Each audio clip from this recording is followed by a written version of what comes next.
Welcome to this Cadline video showing you an overview of DynamicAIM. DynamicAIM lists all your sites on the left hand side, and by using the filter panel we can type a specific site name, e.g. Congleton.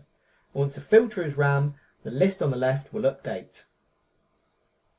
Choosing the site, DynamicAIM will then update the map window on the right to show the chosen site location and building boundary, with a bubble showing you additional information. The web map allows you to zoom out and choose alternate base maps such as aerial imagery. Then from the left hand side we can choose to show extra layers, for example flood zones, which may affect your site. If we now choose the Congleton building button, we navigate to building level to view all the assets and documents. Firstly, let's view a 360 HD scan of the building.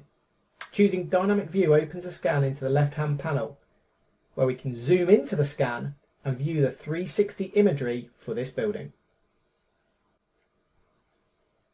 Opening the laser scan, we can choose the panoramic view, where again we can drop into the scan and view the assets inside this building. DynamicAIM also provides access to BIM models. Once we've opened the BIM model, we can choose the first person view to navigate around the model.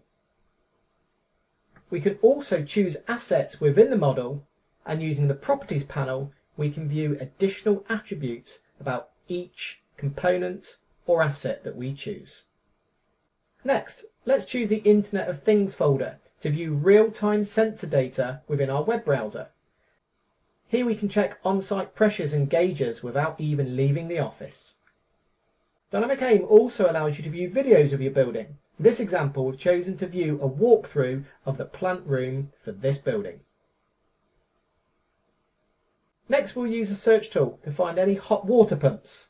Once we run the search, if we click on a record, it will then navigate to find that asset record. At asset level, we can view any document related to the hot water pump, for example, warranty or guarantee documents, commissioning reports, as well as O&M manuals. Choosing the 3D O&M, we can view online 3D operating videos for any asset, where engineers can learn how the components can be taken apart and also fixed before they even make an on-site visit, reducing their time on site. While on site, the engineer can then use the plant room spares option to select any asset component. They can then add that to the shopping cart, update the quantity required, and then make an order to order that spare part. Finally, using the Upload Files button, users can also upload their own files, models and videos into DynamicAIM.